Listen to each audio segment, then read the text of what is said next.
Okay, welcome to day 4 of the Belief Camp. This is the 5 days challenge to really master the art of receiving. What it means is for you and for all of us to be fully expressing ourselves in order to manifest our desire to create the life that we are meant to live, and then to truly shine, because if you shine, you can allow your shininess to use that to be able to help others to do the same. So today's day 4, and what I'm gonna do today is to go over what we went over briefly from day 1 to day 3, and then talk about the day 4, which is the meeting the contrast. Now, I'm gonna explain what contrast means in a moment, but then tomorrow, the final day, I'm gonna be giving you 3 different tools to be able to truly cultivate your belief. So let's back up a little bit. Why are we doing this belief camp? Because when we look at our life from a spiritual point of view, belief is the most important element to cultivate in order to create the life of our desire. Why that is the case? Because whatever that you believe to be true for you, that becomes the cause of the outside to be manifested. So what do I mean by that? We are energetic beings. So at the molecular level, we are vibrating high speed. And depending on the energetic resonance, you attract what's congruent with your energy. So what if every single happening in your life is occurring based on your subconscious energetics, right? And then what determines the subconscious energetics is your subconscious belief. So when we are able to maneuver, navigate, and begin creating the belief that is congruent with what you want to create in your life, what you want to be experiencing in your life, in different contexts, in terms of health, in terms of relationship, in terms of business, in terms of peace of mind, in terms of the financial, in terms of all the things that life has to offer, and to get the most out of it, to be able to express you fully, so you can feel that you are doing the thing that you are meant to be doing. Yeah. And then that gives you meaning and fulfillment and a sense of accomplishment and richness and abundant life. So that's what this training is all about.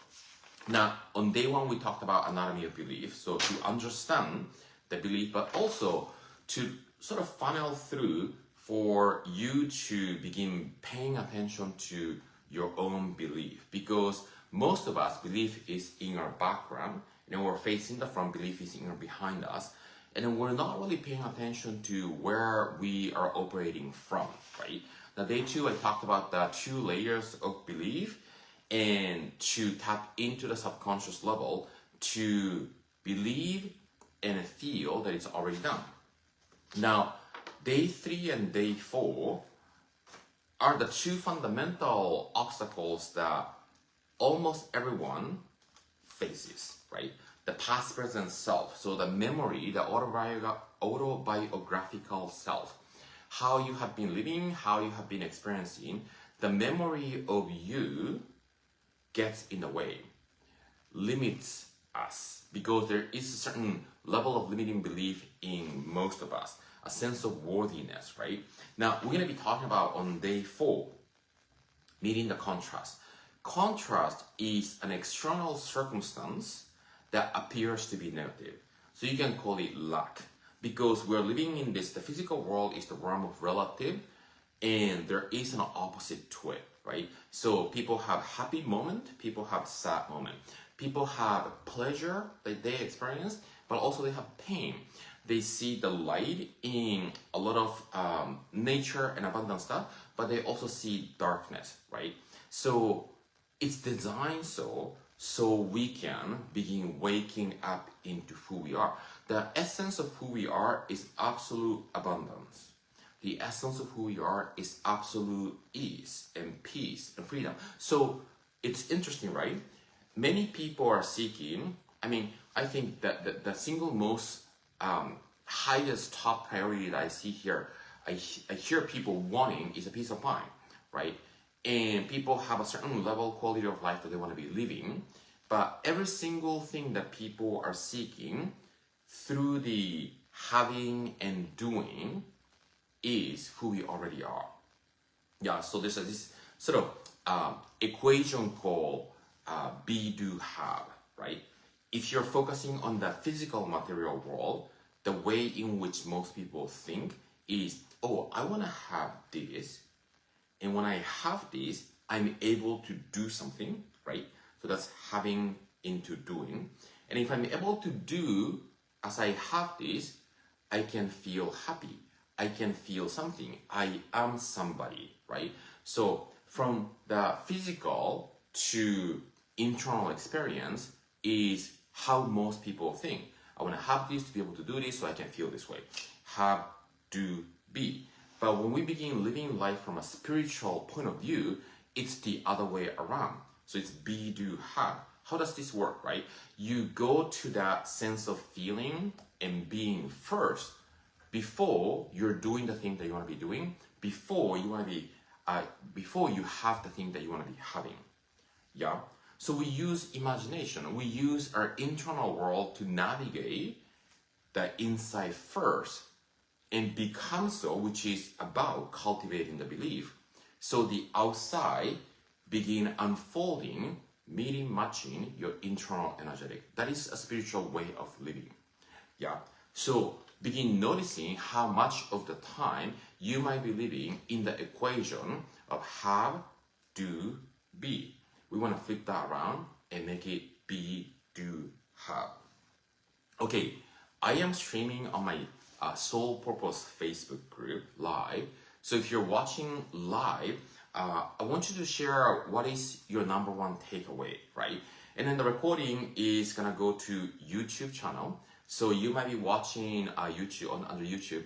You can comment on the YouTube. If you're receiving email, if the responding to the email is convenient, I want you to respond via email, where I want to hear what is speaking to you the most. Because whatever that is that's speaking to you the most is what you want to focus on. That is your aha moment, right? It gives you a spark, and when you focus on that spark, you can enter into how people enter into this journey is very individual and different. It needs to speak to you and focus on that, what's speaking. And the reason that I am encouraging everybody to tap into that energy is because, okay, you might be feeling excited about cultivating that belief and you might like this idea, but the comfort zone and the default mode for most humans are so strong. So you are into this, but then you get sucked back into your default mode very quickly. Yeah. So let's talk about, so that's why it's important to proactively comment. It's important to proactively share, so you're voicing your insight to anchor and to claim it. Let's talk about day 4. So day 4 is a meeting the contrast. Now let me define first what contrast is, right? Contrast is the separation, right? The distinction between, for instance, black and white, there's a contrast in color, right? Now left and right, there's a contrast, right? So contrast is a name that we use to identify the perceived negativity. Yeah, notice that I said perceived negativity, not negativity, right? So whatever that we see in the 3D physical world, which is perceived by our see, hear, smell, taste, touch, 5 senses, right? So when you come across a perceived negativity, that is contrast. And this topic today is about how can we develop a different kind of relationship with the contrast. Now, what do I mean by that? Nobody likes negative stuff. Nobody likes pain. Nobody likes disappointment. Nobody likes lack, right? So let's say let me give you an example of what contrast is in different areas, right? So if you're working at a certain place, right, there's gonna be always some problems or challenges that come up in the situation or in the project, depending on miscommunication or some sort of error, whatever, right? So anything that we call in a working environment problem is a contrast. Okay, let's bring attention to the family, right? If there's any family dynamic that you think currently that is not working, that is a contrast, right? So we can call contrast as lack of harmony, lack of flow, because when things are working well, there is a harmonious energy to it, right? When things are working well, there's a flow in the circulation of energy in space, right? We're spiritual beings, we're energetic beings. Everything contains energy, yeah? Let's talk about your health. Now, when somebody has an injury that is considered to be an absence of health in that moment in a particular area, right? You might have a discomfort or a pain or inconvenience in not be able to walk or move in a way that you want to. So that's some sort of lack that you're experiencing, right? Inconvenience is lack, yeah. Okay, let's talk about relationship. If you're married or if you have a partner and marriage is failing or not working, right? That is a contrast, right? It's a lack of harmony. So this is good. Contrast is lack of harmony because when things are uplifting, when things are flowing, there is a harmony, right? So, okay, what about the financial stuff? When you think that there's not enough money, that is a lack of harmony. But here's the thing though, the actual fact, injury, or the lack of, or the relationship that is not in harmony, the actual thing is not really the point. It's the perception and how you're feeling about it, how you're interpreting about it, create lack of harmony inside. Because one of the things that I want to really anchor here is many people misunderstand that or not able to discern the outside situation and the inside experience. Yeah. So every single situation, no matter you perceive as negative or positive, just is. Yeah. Every single situation just is. Let's say the weather, it's raining. Yeah. Tree or ocean or sky are not gonna perceive as, oh, there's a problem because it's raining. Does that make sense? Every single situation just is. And whether you are experiencing lack of money or lack of health and lack of meaningful relationship, right? Whatever that you're experiencing a lack of harmony, those situations just are. But how you are perceiving it creates lack of harmony, energetics inside of you. Yeah. So it's important to be able to distinguish external situation and the inside experience, internal experience.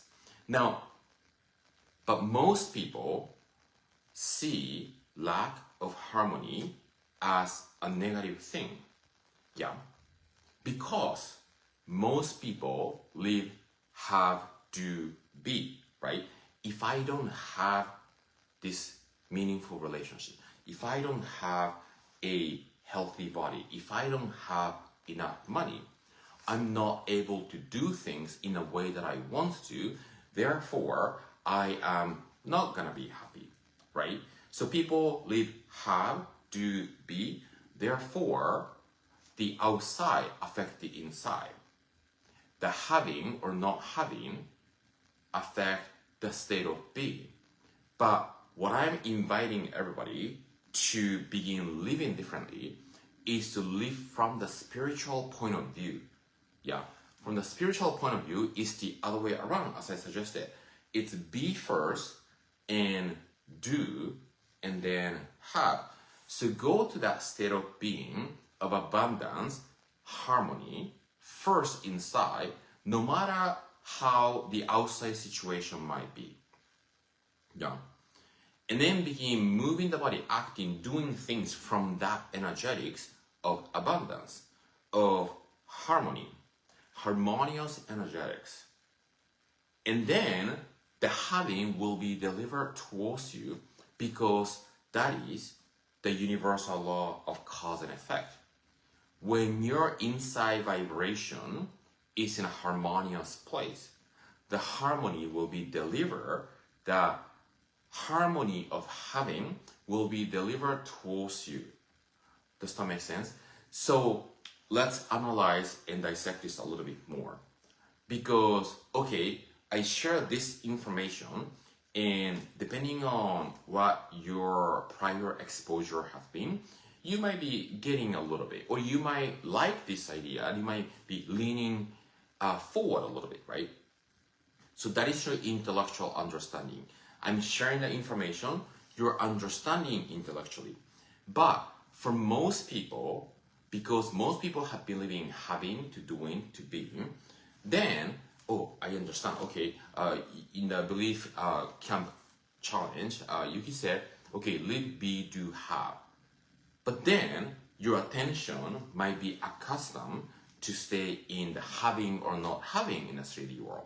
So you start feeling contracted, right? When you don't have the things the way you want to, the body start resisting because not having can be fearful or cause anxiety or is a certain threat for most people. So when you begin living from the human biological point of view, the lack of harmony is a threat. So the outside lack affects the energetics inside. But then when we begin really understanding that we are the creator of our own life, and we must be focusing on the being first, and then to be able to do from that being, whether you have it or not right now, then the having will be delivered towards you. So I'm repeating a little bit from a different angle so you can really anchor this information, right? Now, Jesus says, seek you first the kingdom of heaven, and all these things shall be added unto you, right? And he also says, believe and it is done unto you. This is what it means. Seek you first to get that state of being first, of abundance, of harmony, and then all the things, all the having, what you desire will be delivered towards you. So begin living from the state of being first, and then moving in the world, throughout the world, from that beingness, and then having will be automatic. Now, then the question is, how do we relate with the lack of harmony, right? So let's say if you are feeling a little bit difficulty with the area of finance, right? And then you might see the bank account, you might see the expenses and not having enough to circulate, right? What do we do with that, right? You want to suspend it because that is a lack of harmony that you're perceiving right now, right? And then you want to go inside to begin going to what needs to happen in order for you to feel good, right? Because whenever we come across contrast, we start feeling resisting, right? So one of the feeling tone that I like to explain is whether you're expansive or you're feeling resisting. Yeah. So expansion and flow are a good marker to track, to assess your state of being. The opposite of expansion is contraction. The opposite of flow is stagnant resistance, right? So when you see the lack of harmony, injury, fight, argument, or lack of money, usually people start feeling resisting or contracting, right? That's because you're letting the sense of the visual affect your feeling. You're seeing in the outside and you feel in the inside. But if you're experiencing that, it means that you're absolutely okay because you're breathing and you're living and you're not really in the physical immediate threat, right? So we don't want to let that outside information to make you feel contracted or resisting. Yeah, this might be a completely new way of looking at life if you're newer to this information and the work.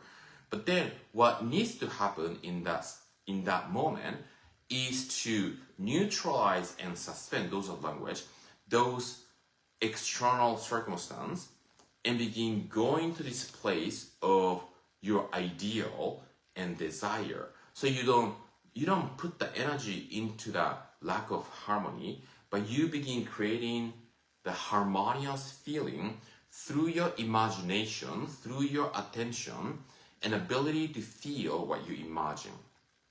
We're going to be talking more about that tomorrow, right? You can imagine whatever you want to imagine. You can keep your attention to your desire imagination, and you can begin feeling what you imagine. Yeah, I think it was day 2 that I explained that your subconscious mind cannot tell the difference between what's outside in the 3D and what you imagine in your 4D. So what we want to use is to use that creative capacity that only humans have. Only humans have an ability to imagine, to feel what we imagine. As far as I understand, dogs, dolphins, turtles, fish do not have the ability. But here's the thing, because humans have the ability to imagine what doesn't exist and then feel that, many people using that creative ability against them. Here's what I mean. You see a lack of harmony, lack of money, injury, and argument, not good relationship. And then you start imagining the worst case scenario. You start imagining the upcoming future version of what that might become, right? And then begin feeling what doesn't exist, right? You're using the imagination to feel the imagination to create the energetic resonance. So here's the point, right? We are always at the intersection of choosing whichever direction you want to imagine. That is a creative ability, meaning that you can picture through your choice whatever you want to imagine, and you can feel, and when you start feeling that, eventually that becomes your belief, and that becomes the seed of manifestation. That is the creative process, right? And you can create something that is positive, expansive, or you can create something that is very negative and contracted and resisting. Yeah. So when we meet the contrast in the outside, what appears to be negative, what the ability and the capacity as a spiritual being, creator, that we must cultivate is to suspend that and to remind ourselves that that is being caused by our inside. Because whatever that we're surrounded by has been caused by our inside. To be able to remind us to get back home. Where's your home? Home is a harmonious state of being.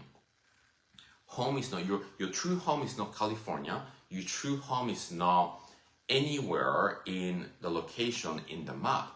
Your true home as a spiritual essence is the kingdom of heaven, which is the harmonious state that you feel one with all. And then as long as you come back to your home, because life is constantly informing us to align with that. You know, one of my favorite saying by my mentor, Bob, was that the soul is forever seeking its awareness of oneness with God, right? Now, I don't know what your interpretation of God is, but you can change that to creator. You can change that to source. You can change that to infinite intelligence, right? The soul is forever, soul, which is individual us, is forever seeking its awareness of oneness with God, right? Awareness of oneness with source, the oneness of all. So we're seeking great life. We're seeking fulfilling, meaningful life.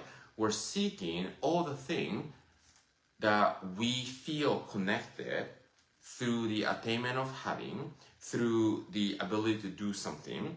But the point is that we can be there first, and then we can effortlessly invite and navigate and guide all those things that allows us to feel good and connected effortlessly. Yeah, it's the other way around. Okay, I want to make sure that I cover everything. So overcoming external circumstance is how you can do, right? The spiritual point of view is to live from the be, do, have instead of having, doing, being. A new relationship with problem, right? So because we all have this habit of resisting against challenges and problem, the shift that we want to make is how can we suspend, right, the problem that appears to be negative and begin actually train our brain circuit to be excited about it. Because whenever we experience problem, it means that is an opportunity for us to get back home. That is an opportunity for us to tap into who we truly are.